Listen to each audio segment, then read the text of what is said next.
जय हिंद बच्चों। हमने पिछली वीडियो में पार्ट ऑफ गोल के बारे में पढ़ा, तो आइए इसके लेखक के बारे में अब समझते हैं। इसमें ये जो पार्ट है किसके ऊपर लिखा गया है। तो बच्चों, जो ये पार्ट है और इसके लेखक जो हैं वो मेजर ध्यानचंद है। ये एक संस्मरण है।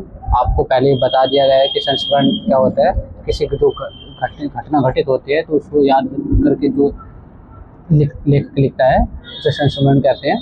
तो अब देखते हैं, इसमें लेखक ने अपने स्मरण को याद करते हुए जो अपने जीवन में खेल खेला, उसे कैसे ख्याति प्राप्त हुई, कैसे उसे प्रसिद्धि मिली और किस तरह से खेल भावना होनी चाहिए खिलाड़ी के मन में दूसरों के प्रति या ये खेल के प्रति, तो उसे बारीकी से समझाया। तो आइए अब यहाँ पर लेखक के बारे में जानने का प्रयास करते हैं। तो लेखक, यदि कोई खिलाड़ी अपनी आत्मकथा का नाम गोल रखे तो इस नाम को पढ़कर इतना तो तुरंत समझ में आ जाता है कि उसे खेल में कितना प्यार रहा होगा।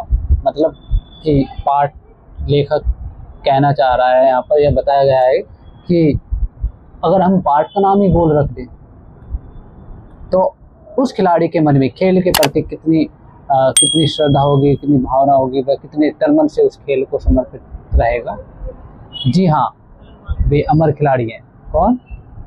हॉकी के जादूगर कहे जाने वाले मेजर ध्यानचंद। तो यहाँ पर हम मेजर ध्यानचंद के बारे में पढ़ रहे हैं और उन्हें हॉकी का जादूगर भी कहा जाता है। उनके विशेष कौशल के मतलब विशेष कौशल के कारण, विशेष कौशल किस तरह का? हॉकी में एक विशेष कौशल होने के कारण इनको हॉकी का जादूगर भी कहा जाता है। इतने महान के बाद इनके जन्मदिन को राष्ट्रीय खेल दिवस के रूप में मनाता है। भारत में इनके जन्मदिन को राष्ट्रीय खेल दिवस के रूप में मनाया जाता है, जिससे लाखों भारतवासी उनके जीवन से प्रेरणा ले सके, खेल में उनके अंदर खेल भावना पैदा हो सके, खेल के प्रति अपने को समर्पित कर सकें, देश का नाम रोशन कर सके। इतने महान खिलाड़ी की भारत का सर्वोच्च खेल पुरस्कार खेल रत्न उनके नाम पर दिया जाता है। आगे देखते बेटे, यहाँ पर ये लेखक के बारे में था, मेजर ध्यानचंद के बारे में। तो हम पाठ के प्रश्न देखते हैं, उनकी गतिविधि देखते हैं, उनको सॉल्व करने का प्रयास करेंगे। तो पाठ से यहाँ पर मेरा है, मेरी समझ से देखते हैं। पहला, नीचे दिए गए प्रश्नों का सटीक उत्तर कौन सा है, उसके सामने तारा बनाए। मतलब तारा बनाना है, जो आपको लगता है कि कौन सा उत्तर होगा तो उसके सामने क्या बनाना है बच्चों? तारा, स्टार। दोस्त, खेल में इतना गुस्सा अच्छा नहीं, मैंने तो अपना बदला ले ही लिया है।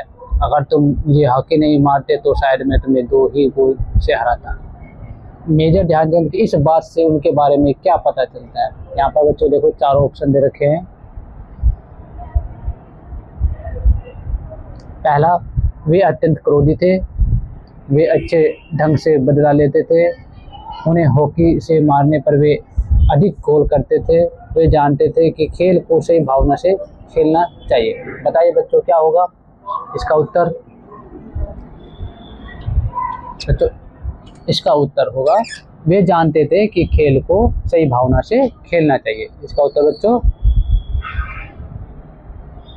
स्टार। ठीक है बच्चों, ये होगा। ठीक है, इसके सामने आप स्टार बनाना, क्योंकि जब मेजर ध्यानचंद खेल रहे थे हॉकी में, मैच खेल रहे थे, तो एक खिलाड़ी ने, अपोजिट खिलाड़ी जो उनकी दूसरी अपोजिट टीम थी, एक खिलाड़ी ने उनको हॉकी मार दी थी। तो उसे हॉकी तो मेजर ध्यानचंद को हॉकी तो मार दी, लेकिन उनका ध्यान, मेजर ध्यानचंद का पूरा ध्यान गोल करने पर था। और उस खिलाड़ी को दूसरे को लग रहा था कि शायद मुझ पे उल्टा वार ना कर दे मेजर ध्यानचंद, तो उस सामने वाले अपोजिट टीम के उस व्यक्ति का ध्यान, उस खिलाड़ी का ध्यान खेल पे नहीं रहा, जिससे मेजर ध्यानचंद ने ज़्यादा गोल किए। और उन्होंने अंत में कहा कि अगर तुम मुझे हॉकी नहीं मारते तो शायद मैं 2 ही गोल कर पाता। तो मतलब उन्होंने उसे मार कर नहीं, खेल की भावना से उसे खेल में हरा कर बदला लिया। तो उस यहाँ पर से हमें इसका उत्तर, जो सटीक उत्तर है इसका, वे जानते थे कि खेल को सही भावना से खेलना चाहिए। अगला देखो बच्चों, दूसरा,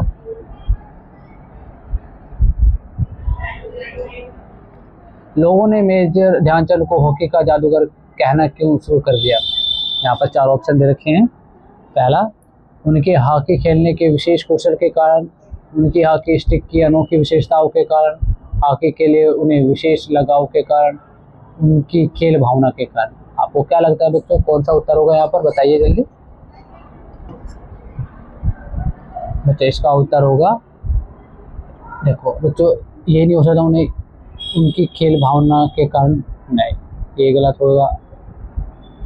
ये भी हॉकी के लिए उन्हें विशेष लगाव के कारण, ये भी नहीं होगा। उनकी हॉकी स्टिक की अनोखी विशेषताओं के कारण, ये भी नहीं होगा। तो इसका उत्तर होगा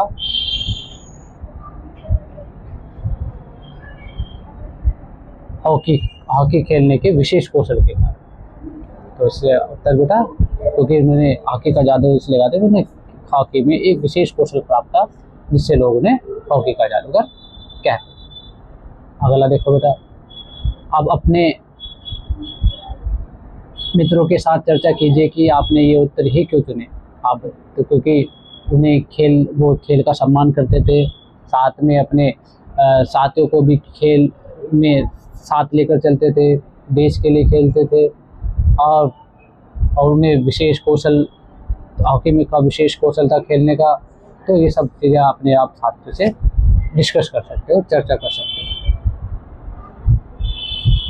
अब देखो मिलान करें, यहाँ पर हमें मिलान करने हैं।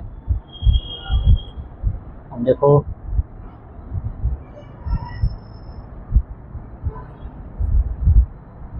अब यहाँ देखो, पाठ में से चुनकर कुछ शब्द नीचे दिए गए हैं, अपने समूह में इन पर चर्चा कीजिए और इन्हें इनके सही अर्थों या संदर्भों से मिलाइए।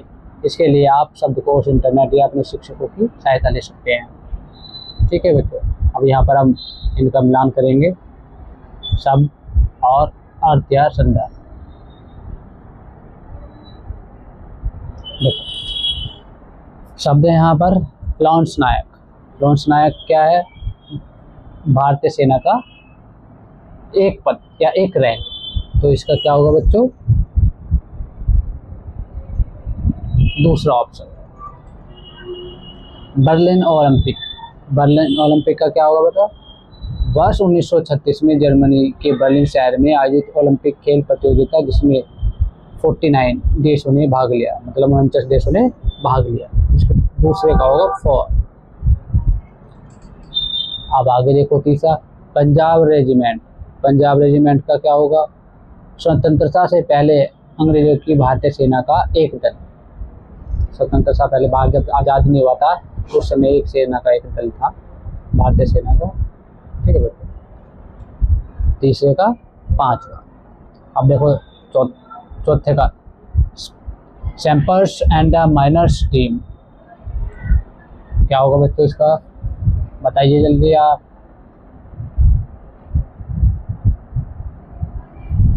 इसका होगा अंग्रेजों के समय का एक हॉकी दल। चौथे का छठा। अब आता है पांचवा, सूबेदार। पांचवे का क्या होगा, स्वतंत्रता से पहले सूबेदार भारतीय सेना, पहला मतलब स्वतंत्रता से पहले सूबेदार भारतीय सैन्य अधिकारियों का दूसरा सबसे बड़ा पद। छावनी। छठे का क्या होगा बच्चा, क्या बता, सैनिकों के रहने का क्षेत्र। छठे का तीसरा। इस तरह से आप मिलान करेंगे और उनके उत्तर पहचानेंगे। आगे देखो बच्चों, पंक्तियों पर चर्चा। पंक्तियों पर चर्चा क्या है, पाठ में से चुनकर कुछ पंक्तियां नीचे दी गई हैं, इन्हें ध्यान से पढ़िए और इन पर विचार कीजिए। आपको इनका अर्थ, क्या अर्थ समझ में आया, अपने विचार कक्षा में अपने समूह से साझा कीजिए और अपनी लेखन पुस्तिका में लिखिए। अब देखो यहाँ पर दे दिया बच्चों, बुरा काम का देखेंगे। बुरा काम करने वाला आदमी हर समय इस बात से डरा रहता है कि उसके साथ भी बुरा किया जाएगा, बुराई की जाएगी, उसकी बुराई की जाएगी। बिल्कुल ऐसे मानसिकता वाले लोग जो हमेशा दूसरों का बुरा चाहते हैं या बुरा करते हैं, तो उन्हें भी यही डर लगा रहता है कि सामने वाला भी उनके साथ इस तरह का व्यवहार करेगा। जिसके जैसी प्रवृत्ति या जैसी सोच, वो उसी तरह भी अपने बारे में या दूसरों के बारे में ऐसा ही सोचता है। जैसे हॉकी खेलते समय एक दूसरी टीम के खिलाड़ी ने मेजर ध्यानचंद को हॉकी से मार दिया, तो उसे यही डर लगा रहा कि शायद मेजर ध्यानचंद भी उसे हॉकी से मारेंगे, और वह इस वजह से अपने खेल पर भी ध्यान नहीं दे पाया। इसलिए बुरा करने वाला हमेशा बुरा ही, दूसरों के बारे में जो बुरा करता है वो खुद के बारे में भी इस तरह का है, दूसरों के बारे में इस तरह का सोचता है जैसा वह खुद है। तो इसका उत्तर ये होगा। अब यहाँ पर देखो खा। मेरी तो हमेशा यह कोशिश रहती है कि मैं गेंद को गोल के पास ले जाकर अपने किसी साथी खिलाड़ी को दे दूँ ताकि उसे गोल करने का श्रेय मिल जाए।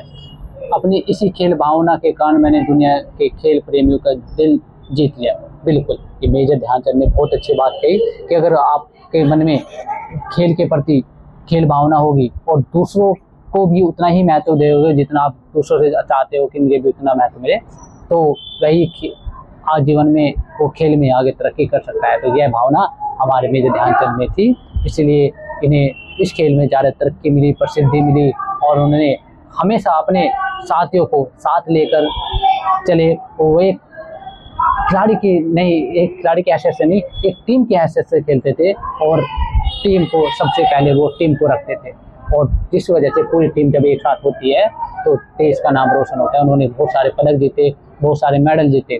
इसलिए खेल की भावना एक खिलाड़ी में होनी चाहिए, और इसी वजह से उन्होंने ये भावना मेजर ध्यानचंद के अंदर थी, और इसलिए उन्होंने पूरी दुनिया में खेल प्रेमियों का दिल जीत लिया। आगे देखो बच्चों, सोच विचार के लिए ये प्रश्न दिए गए हैं। अब इनके उत्तर हम देखेंगे, इनके उत्तर क्या होंगे। संस्मरण को एक बार फिर से पढ़िए और निम्नलिखित के बारे में पता लगाकर अपनी लेखन पुस्तिका में लिखिए। बेटा आपने अगर ध्यान से संस्मरण पढ़ा होगा तो आप इनका उत्तर बड़ी आसानी से दे सकते हैं। जिसने नहीं पढ़ा वो एक बार बेटा पाठ को ज़रूर पढ़ें। जब हमें पाठ हम पढ़ लेते हैं तो हम उसके बारे में बिल्कुल उत्तर दे सकते हैं। चलो पहला हम देखते हैं यहाँ पर। पहला का ध्यानचंद की सफलता का क्या रहस्य था। ध्यानचंद की सफलता का जो मुख्य कारण था वो खेल भावना। उनके अंदर खेल भावना थी। वो खेल को खेल की तरह से खेलते थे और सबको साथ लेकर चलते थे।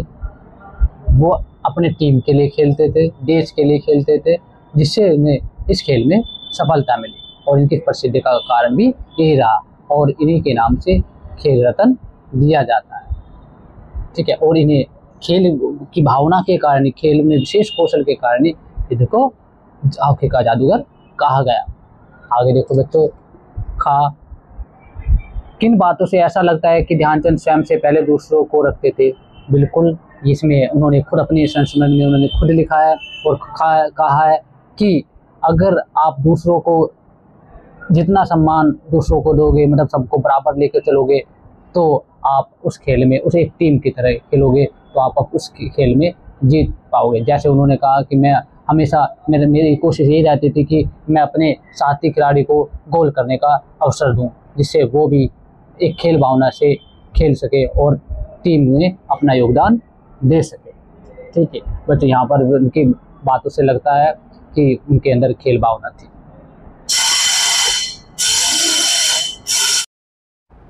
अगला प्रश्न है संस्मरण की रचना। उन दिनों में मैं पंजाब रेजिमेंट की ओर से खेला करता था। ये ध्यानचंद जी कह रहे हैं अपने संस्मरण में। इस वाक्य को पढ़कर ऐसा लगता है मानो लेखक आपसे यानी पाठक से अपनी यादों को साझा कर रहा है। ध्यान देंगे तो इस पाठ में ऐसी और भी अनेक विशेषताएं या अनेक विशेष बातें आपको दिखाई देंगी।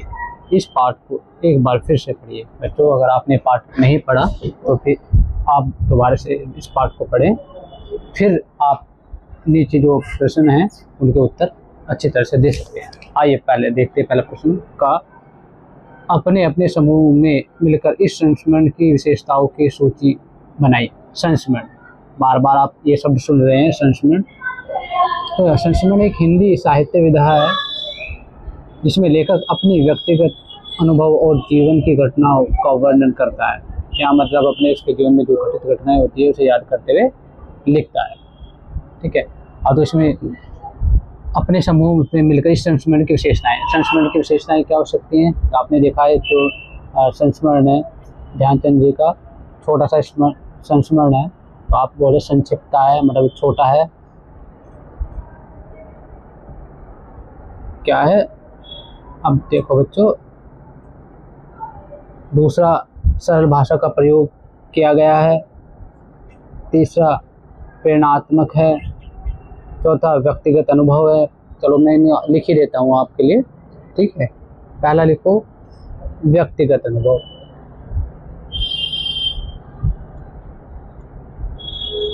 व्यक्तिगत अनुभव।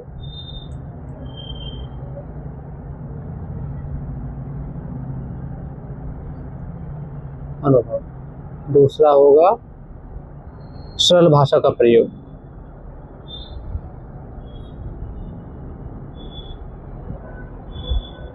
सरल भाषा है, ठीक है। तो इसमें सरल भाषा, आम बोलचाल की भाषा का प्रयोग किया गया है लेखक द्वारा। रोचकता,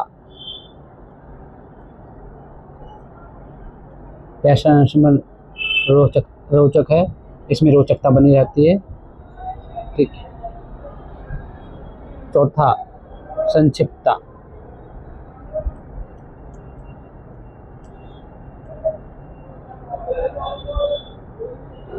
संक्षिप्तता, ठीक है बच्चों।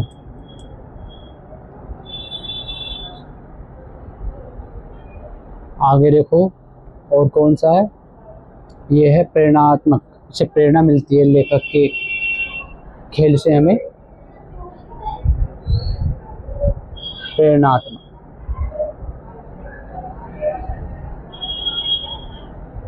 अगला कौन सा है, प्रभावमयता। इसमें प्रभावमयता है, एक बार जो एक क्रम से दूसरे क्रम में, मतलब क्रमवाइज किया गया है, ये मतलब ये घटना जो घट रही है जिसके ऊपर लिखा गया है उसे क्रमबद्ध तरीके से वर्णन किया गया है, इसमें प्रभावमयता है।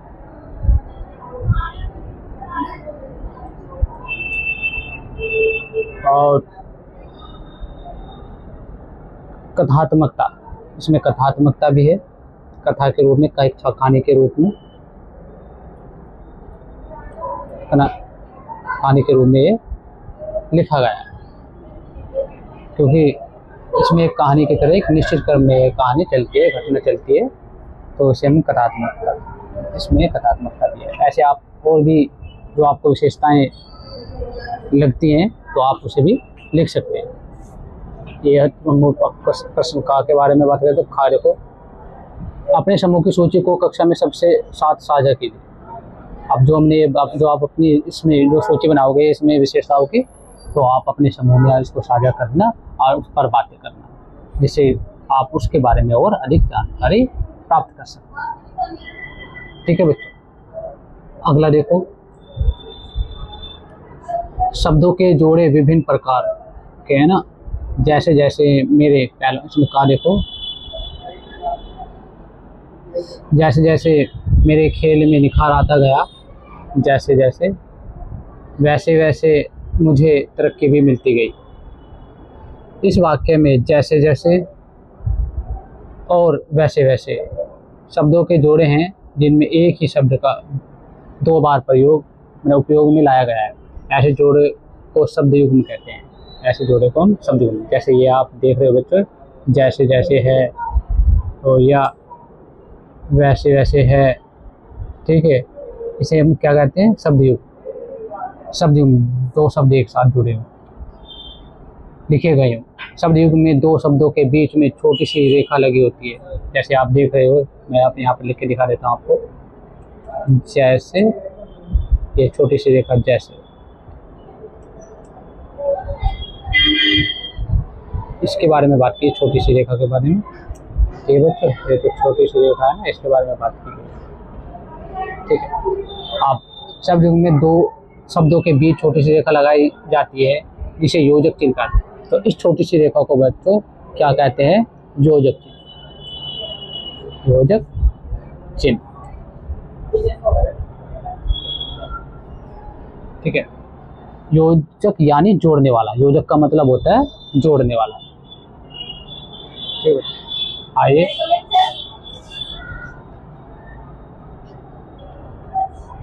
तो आप भी ऐसे 5 शब्द युग्म लिखिए। आपको 5 शब्द युग्म लिखने हैं, जैसे आपने जैसे जैसे वैसे वैसे। तो बच्चों आप जब लिखते हैं बताओ, आप बताते जाइए कौन कौन से हैं। जैसे अभी आता है अभी अभी, अभी अभी। और बताइए ऐसे ऐसे, ऐसे ऐसे।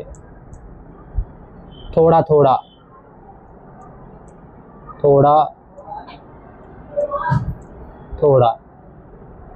और बताओ बच्चों, आते आते,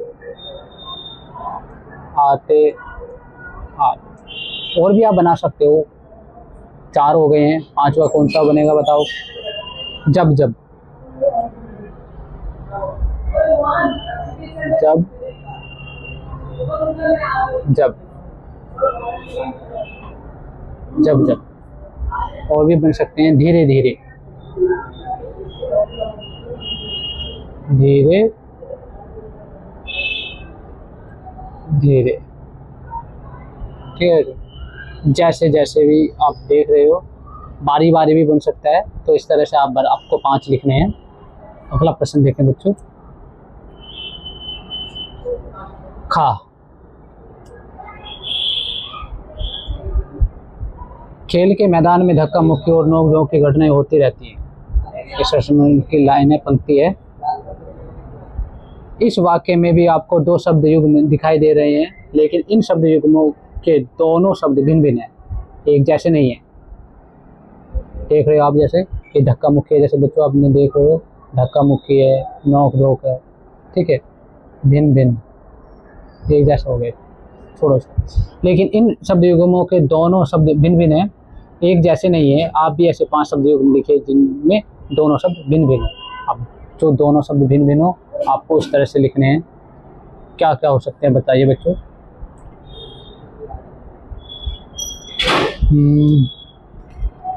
तोड़ फोड़, धक्का मुक्की, जैसे तोड़ फोड़। ठीक है बच्चों, तोड़ फोड़। रात दिन, रात दिन। खटपट, क्या होगा, खटपट। और मेल झोल,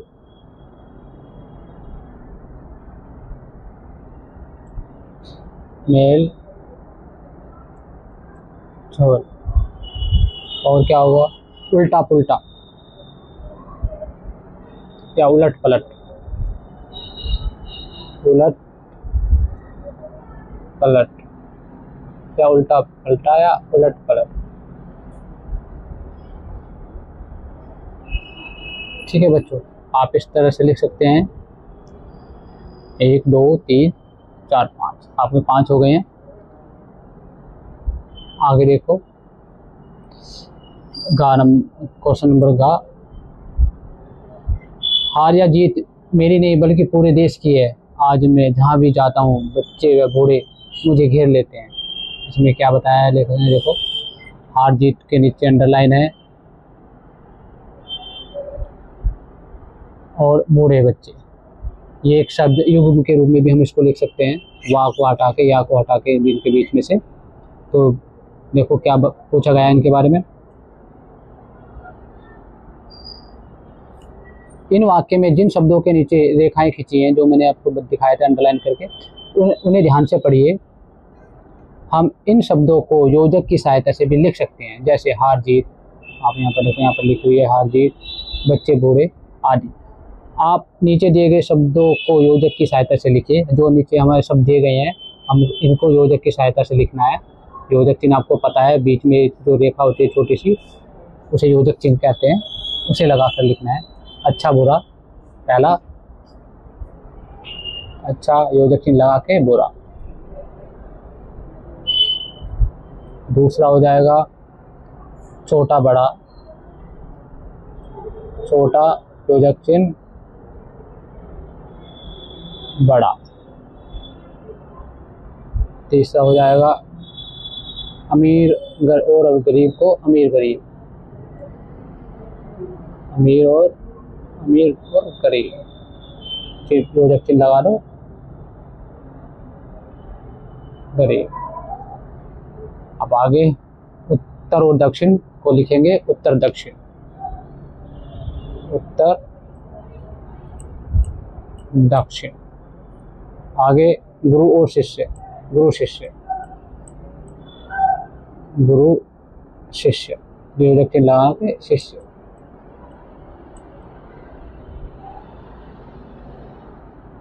अमृत और अमृत या विश्व, अमृत विश्व, अमृत और जो सेम लगाना विश्व। ठीक बच्चों, आपको इस तरह से लिखना है।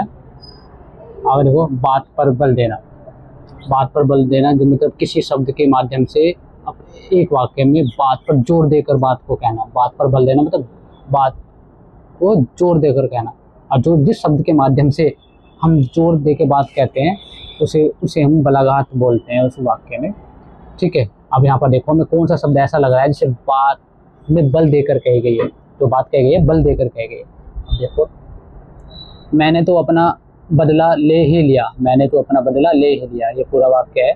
तो इसमें ले ही लिया जो ही है, ही लिया तो ही है ये, तो ये क्या है बलाघात शब्द। अपनी इस शब्द के माध्यम से बात को बल देकर कहा गया है। मैंने तो अपना बदला ले लिया, मैंने तो, इसमें तो है तो अपना बदला ले लिया। तो देखो आगे पढ़ते हैं, इन दोनों वाक्य में क्या अंतर है। मैंने तो अपना बदला ले ही लिया, मैंने तो अपना बदला ले लिया। अब देखो ध्यान दीजिए और बताइए सही पहचान। दूसरे वाक्य में एक शब्द कम है, उस एक शब्द के न होने से वाक्य में अर्थ में थोड़ा अंतर आ गया है, बिल्कुल आ गया है। देखो बच्चों, मैंने तो अपना बदला ले ही लिया और मैंने तो अपना बदला ले लिया, एक सामान्य तौर पर बात की गई है, एक जोर देकर बात की गई है। मैंने तो अपना बदला ले ही लिया और मैं सामान्य तौर पर जो बात की गई है मैंने तो अपना बदला ले लिया। ठीक है, आप अपनी बात पर बल देने के लिए कुछ विशेष शब्दों का प्रयोग करते हैं, जैसे ही मैंने लिखा हुआ है, भी, तो आदि। पाठ में से इन शब्दों वाले वाक्यों को चुनकर लिखिए। ध्यान दीजिए कि यदि उन वाक्यों में ये शब्द न होते तो उनके अर्थ में इसका क्या प्रभाव पड़ता है। देखो अब आपको बच्चों इसमें से आप ऐसे शब्द निकालने हैं जैसे मैंने आपको बताया है, और अगर वह शब्द उसमें ना होते तो उसमें क्या अंतर पड़ा, थोड़ा बहुत ज़रूर अंतर आता तो आप उनको शब्दों को ढूंढकर आप ये काम कर सकते हैं। इससे आपको पाठ का रिवाइज भी हो जाएगा, रिवीजन भी हो जाएगा और पाठ और अच्छी तरह से समझ में आ जाएगा। आगे देखते हैं बच्चों, पाठ से आगे आपके बाद ध्यानचंद के स्थान पर आप होते। अगला प्रश्न, ध्यानचंद के स्थान पर आप होते तो क्या आप बदला लेते? यदि हाँ तो बताइए कि आप बदला किस प्रकार लेते। आप इसमें बदला आपको किस प्रकार लेते, आप अपने विवेक से इसका उत्तर देना है। यदि मैं होता तो मैं बिल्कुल ध्यानचंद की तरह ही बदला लेता। मैं अपना गुस्सा उल्टा वार ना कर मैं अपने कार्य से, अपने कर्म से उस व्यक्ति को बदला देता जैसे ध्यानचंद ने लिया है। जैसे हॉकी स्टिक मार दी थी ध्यानचंद को खेल में, तो ध्यानचंद ने उसको उल्टा हॉकी स्टिक नहीं मारी, तो उन्होंने क्या अपने खेल के माध्यम से एक के बाद एक गोल करके अपना बदला लिया। तो मैं अपना खेल के माध्यम से बदला लेता। तो आप जिस तरह से भी आप बदला लेते हैं, लेकिन एक सभ्य और अच्छे नागरिक के तौर पर आप किसी को उसकी तरह जो लग रहा है कि उसने गलत किया है उसके साथ गलत ना करके उसके अपने कर्म से ऐसा करना चाहिए कि अपने कर्म से ही बदला ले, अपने खेल के माध्यम से हो या फिर किसी और माध्यम से। ठीक है, आप जिसको भी जो सा भी उत्तर आपको ठीक लगे आपके अपने विवेक से आप उसका उत्तर लिखिए। आपको कौन से खेल और कौन से खिलाड़ी सबसे अधिक अच्छे लगते हैं, और तो बच्चों आपको बताना है कि आपको कौन सा खेल पसंद है अधिकतर। जैसे आज के समय में बच्चों को क्रिकेट पसंद है, ठीक है, आप क्रिकेट के बारे में लिखेंगे, आप कौन से खिलाड़ी पसंद है, क्रिकेट में आपको जो भी खिलाड़ी पसंद है उन्हें लिखेंगे। किसी को विराट कोहली पसंद होगा, किसी को रोहित शर्मा, किसी को हार्दिक पांड्या, किसी को आज के समय में यशस्वी जायसवाल, बहुत से खिलाड़ी हैं। और अच्छे क्यों लगते हैं, उनके बारे में लगते हैं, उनके खेल भावना के प्रति वो ईमानदारी से अपना खेल खेलते हैं, अपना खेल आक्रामकता अपनी आक्रामकता खेल में दिखाते हैं। तो ये सब आप अपने माध्यम से लिखेंगे और इसका उत्तर आप बहुत अच्छे से लिख सकते हैं क्योंकि आपको खेलों में रुचि है। ठीक है बच्चों, आगे अगला प्रश्न देखें।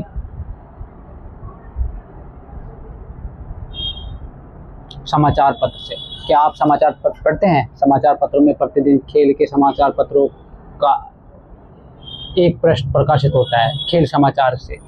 आप जब समाचार पत्र देखे होंगे उसमें एक पन्ना पूरा, एक पेज खेल समाचार के नाम से आता है, खेल समाचार। आप अपने घर या पुस्तकालय से पिछले सप्ताह के समाचार पत्रों को देखिए। आपको घर पर अगर समाचार पत्र आता है, अगर घर पे नहीं आता है तो आपके स्कूल में, पुस्तकालय में, लाइब्रेरी में जाना है, पुस्तकालय में, ठीक है, तो वहाँ पर समाचार पत्र को देखना है। अपनी पसंद का एक खेल समाचार अपनी लेखन पुस्तिका में लिखिए।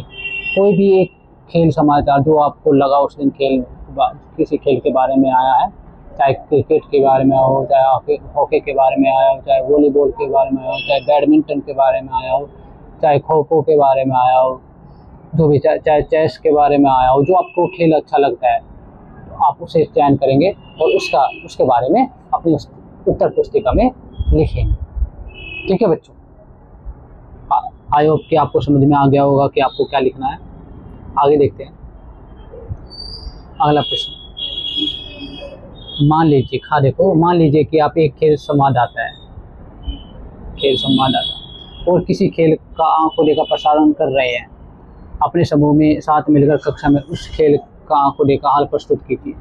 जैसे बच्चों आप क्रिकेट देखते हो, जो कमेंट्री करते हैं, कमेंट्री तो आप समझते हो कि जब कोई खेलता है खिलाड़ी तो उसके बारे में विस्तार से क्रमबद्ध तरीके से बताना, ठीक है, उसे कमेंट्री कहते हैं। ठीक है, मतलब आप उसका आंखों देखा खेल का प्रसारण कर रहे हैं। अपने समूह के साथ मिलकर कक्षा में उस खेल के आंखों देखा हाल प्रस्तुत करना है, कमेंट्री करनी है। संकेत, इसमें क्या करना है, इस कार्य में आप आकाशवाणी या दूरदर्शन पर प्रसारित होने वाले खेल प्रसारणों की कमेंट्री और शैली का उपयोग कर सकते हैं। कमेंट्री जैसे वो करते हैं, क्रिकेट में करते हैं कमेंटर, तो आप उनका बिल्कुल उसी शैली में आप बोलेंगे, उस खेल के बारे में बताएंगे। ठीक है, बारी बारी से प्रत्येक समूह कक्षा में सामने डेस्क या कुर्सी पर बैठ जाएगा और 5 मिनट के लिए किसी खेल के सजीव प्रसारण की कमेंट्री या अभिनय करेगा। इस तरह से आपको उसका अभिनय करना है, कमेंट्री करनी है, सजीव प्रसारण करना है, जैसे आपने उस खेल को देखा जो आपके आंखों के सामने जैसे चल रहा हो, लोगों को लगे, बच्चों को लगे कि आप जो वो खेल इस समय भी चल रहा है। ठीक है, जैसे क्रिकेट के खेल में या हॉकी के खेल में या बैडमिंटन के खेल में कमेंटेटर जो होते हैं, कमेंटेटर वो कमेंट्री करते हैं, उसको उसी तरह से आपको कमेंट्री करनी है। और आप उम्मीद है कि आप अगर कोई खेल आपको पसंद है, आप उसे देखते हैं, तो आप इस प्रश्न का उत्तर या इस समूह में इस गतिविधि को बड़े आराम से कर सकते हैं, लिख सकते हैं। अगला प्रश्न देखो। कुछ लोग प्रतिदिन डायरी का प्रारंभ, कुछ लोग प्रतिदिन थोड़ी थोड़ी बातें किसी स्थान पर लिखते हैं। वे सोचते हैं या जो उनके साथ उस दिन हुआ या उन्होंने देखा, ये उसे ईमानदारी से लिख लेते हैं या टाइप कर लेते हैं। इसे डायरी लेखन कहते हैं। मतलब अपने बारे में लिखना है, जो उसने अनुभव किया अपने जीवन में या देखा, जो भी बात उसे अच्छी लगी किसी भी व्यक्ति को, उसे अपनी डायरी में लिख लेना, उसे डायरी लेखन कहता है, छोटी छोटी बातों को भी। क्या आप भी अपने मन की बातों विचारों को लिखना चाहते हैं? अगर आप लिखना चाहते हैं, यदि हाँ, तो आज से ही प्रारंभ कर दीजिए डायरी लिखना या कुछ चीज़ लिखना। तो आप ये माध्यम नहीं कि आपको डायरी में ही लिखना है, आप तो बहुत सारे माध्यम आ गए हैं, सोशल मीडिया के माध्यम आ गए हैं। आप ट्विटर पर लिख सकते हैं, आप फेसबुक पर लिख सकते हैं, आप किसी भी ब्लॉग पर, साइट पर जाकर लिख सकते हैं। तो आपके पास बहुत सारे साधन हैं, पर लिखना बेटा, लिखने की कला जरूर होनी चाहिए। इससे आपके मानसिक कौशल का विकास जरूर होगा और होता है, और आपके सोचने समझने की शक्ति डबल हो जाती है। ठीक है, आप उम्मीद है कि आप अगर लिखते नहीं हैं तो आप इसे लिखने का प्रारंभ कर दिए। तो देखो, आप जहाँ लिखेंगे वह माध्यम चुन लीजिए। जैसे मैंने आपको माध्यम बताया, सोशल मीडिया के ट्विटर या फेसबुक या समाचार पत्र या पुस्तक पत्रिका या मतलब मैगजीन, जैसे भी आपको लगे, या अपनी कॉपी में या अपनी डायरी में, आप किसी लेखन पुस्तिका में या ऑनलाइन मंचों पर भी लिख सकते हैं। अगला देखो, आप प्रतिदिन कुछ दिनों में एक बार या जब कुछ लिखने का मन करे तब लिख सकते हैं। ऐसे नहीं कि आपको रोज ही लिखना है, प्रतिदिन या कुछ दिनों में एक बार जरूर लिखें, लिखने का मन करे तभी लिखें, ठीक है।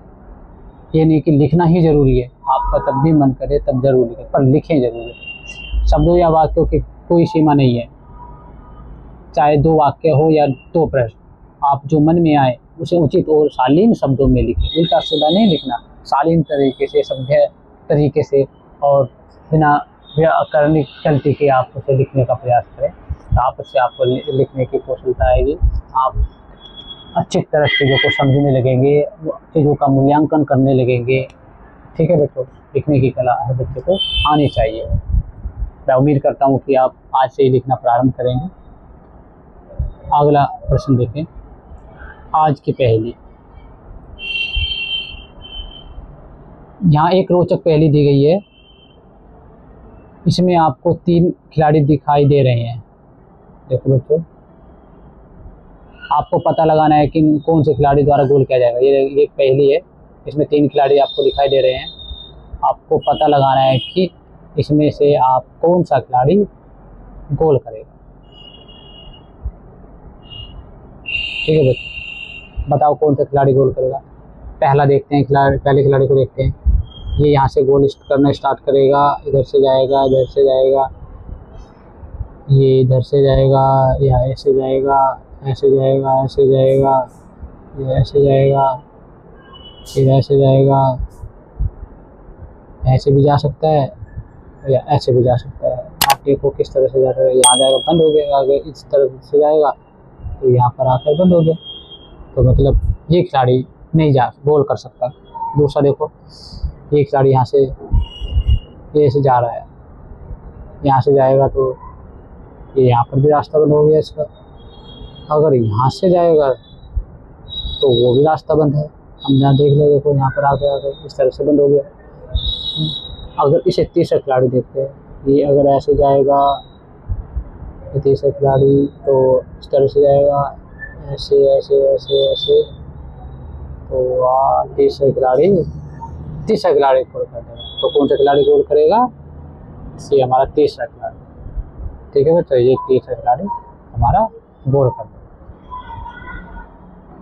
उम्मीद है कि आपको समझ में आ गया। अब आगे देखो, झरोखे से आपने भारत के राष्ट्रीय खेल हॉकी के बारे में बहुत कुछ बात की होगी। आपको अगर यदि पता नहीं है तो मैं आपको बता देता हूँ, भारत का जो राष्ट्रीय खेल है वो हॉकी है। कौन सा बेटा? भारत का राष्ट्रीय खेल हॉकी। हम हॉकी जैसे ही अनोखे खेल के बारे में पढ़ेंगे, जिसे आप जैसे लाखों बच्चे अपनी गली मोहल्ले में खेलते हैं। इस खेल का नाम है डांडिया गाथा। देखो बच्चों, ये है अगला डांडिया गाथा। इसके बारे में हम अगली वीडियो में विस्तार से चर्चा करेंगे, ठीक है। वीडियो ज़्यादा बड़ी हो जाएगी, ठीक है बच्चों। तो इस खेल के बारे में विस्तार से चर्चा करेंगे। इसे खेलने के लिए क्या क्या चीज़ें ज़रूरी हैं, उसके नियम कायदे कानून किस तरह से हम इसको खेलते हैं, वो सब बातें हम विस्तार से देखेंगे। तो आई होप पसंद आपको एक पार्ट समझ में आ गया होगा। अगर किसी बच्चे ने चैनल को सब्सक्राइब नहीं कराया तो बेटा चैनल को सब्सक्राइब कर लें और लाइक शेयर करें। आज के लिए इतना ही बच्चों, जय हिंद।